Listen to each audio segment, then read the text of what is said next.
Hey everybody, welcome to Sketch Day. I'm Spencer. I'm so excited today, even though I'm sick. I have a cold, if you can't tell. I sound a little different, and it's not just because I'm sick, but I'm super excited because this is our first ever Fan Friday. And today, it's all about you guys. And I have been completely blown away by the response so far. If you don't know what Fan Friday is, it's an opportunity for you guys to show your work, to ask questions, and kind of interact with me. So if you'd like to see something in particular, just leave a comment below for our next Fan Friday, and I'll see if I can work that in. So for now, today we're going to get started with a couple shout outs here. We had some work sent in from a lot of you guys, and I really appreciate you sending everything in. Like I said, the response is overwhelming, but I picked out 5 sketches that I wanted to kind of give a shout out to. The first is by Daniel Feener. Sorry if I butcher your names rather and mess up, but 1, I've got the cold, and 2, I'm not really sure how to pronounce some of these names, so forgive me if I mess it up. The first sketch here by Daniel is of a motorcycle helmet, a KTM helmet. It looks pretty awesome. I really like the expressiveness in the lines and the overall sketch. Really well done. I'm guessing you did this with ballpoint pen. Didn't really tell me. So I'm going to roll with ballpoint pen, but really nice. Just a simple black and white sketch on paper. Next up, we've got Jared Party, who sent in this really cool sketch of Wally reaching out for a butterfly. And I particularly like the line work, the composition, and the halftone. The halftone was really interesting. He did a really good job on this, and I think it's really great. Next up we have, we've got Charlotte, and Charlotte did an ink and line sketch. I think it might be pencil, but it's really cool. Definitely on the art side of things, but I really like the expressiveness in these lines and just the general composition, the asymmetric composition that uses a lot of negative space and plays with kind of tension and balance in the overall composition. Really well done. Next up, we've got Felipe, and Felipe sent in a bunch of sketches. I picked out one of them, which was this Komodo dragon, and I like that the sketching kind of feels almost like writing. I thought of Arabic when I saw the sketch lines rather, and I thought that was pretty cool, really expressive. Really well done. Really like that. And it looks like there's people on top, which is interesting. Different, but cool. Okay, last but not least, we've got Rodrigo Cavazos. And Rodrigo sent in a bunch of pages as well, which again, I totally appreciate the response.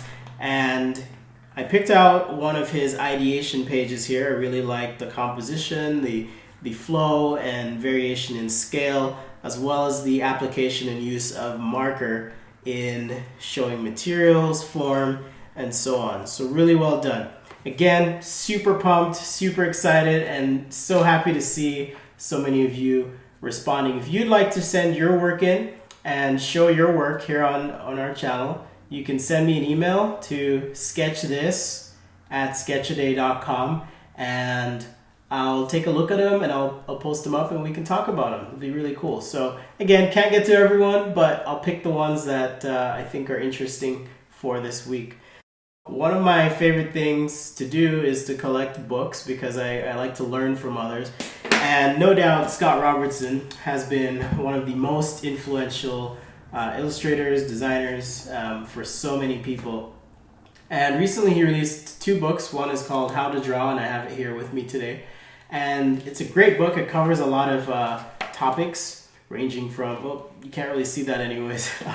A lot of topics from architectural sketching to product sketching, automotive, imaginative concept sketching, lots of really great stuff. And it's a pretty fat book, right?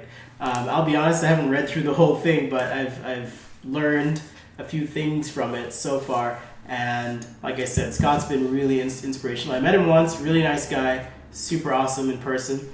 So if you want to pick it up, just use the link below in the channel in the video description for this week, and you'll help support Scott by buying this book. But also you'll help support the channel. It's an Amazon affiliate link, which means I get a little bit of the sale from the book, but that helps me also get the supplies I need to keep doing this. So if you want to support us and Scott, feel free to pick up this book. But you'll also be helping yourself because it is chock full of good information.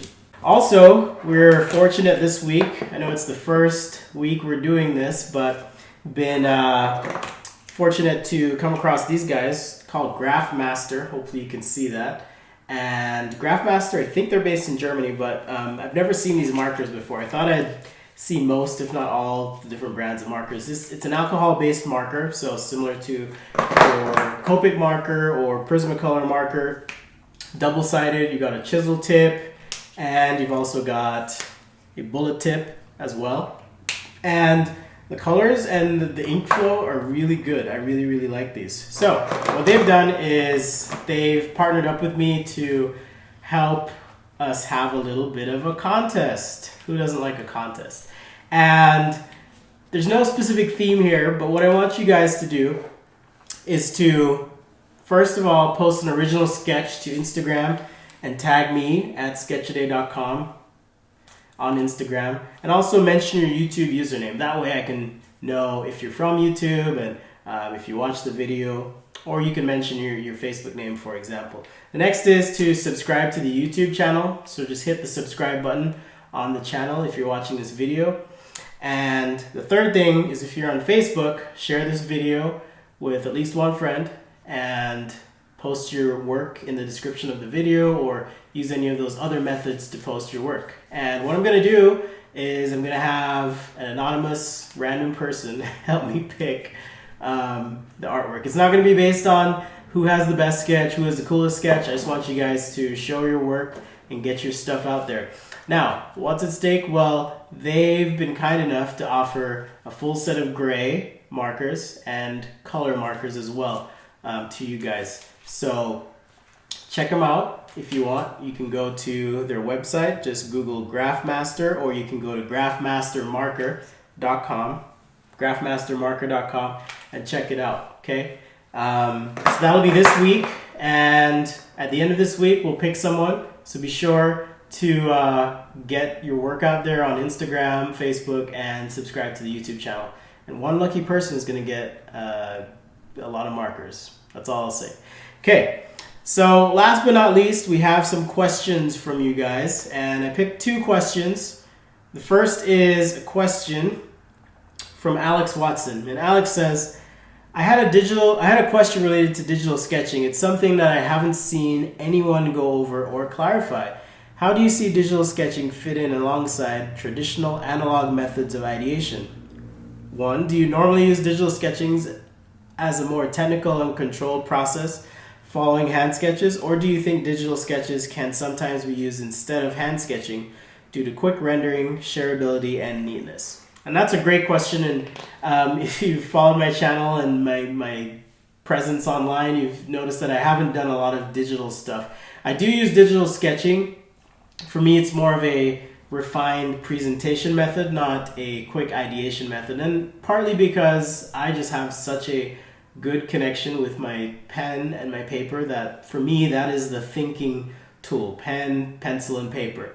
Now if I go to present an idea, I want that added level of clarity like Alex mentioned, and so in my case the digital tool helps to communicate a certain level of reality, finish, and doneness to a sketch, which if you think about it, design is really all about communication. So how you present something is going to be interpreted in one way or another. So if I present rough, loose sketches, it's going to be interpreted as a rough, loose idea.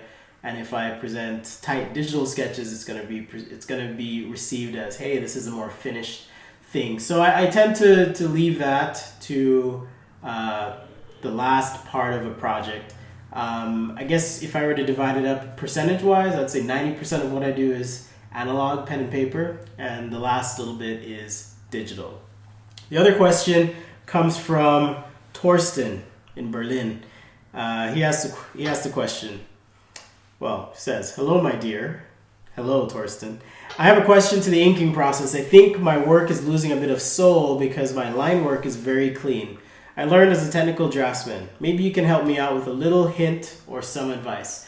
Well, Torsten, I think part of the challenge is to just think in loose terms. So as you sketch, you want to kind of loosen up and redraw, not trace. And by trace, I mean you don't want to carefully draw over each line that you had in your underlay or on your gray marker sketch if that's what you started with, but rather just think loose, big lines, you know, nice and free and full of energy. And that way you're going to carry the energy from that underlay through to your final drawing without being so hesitant or concerned about the quality as you go.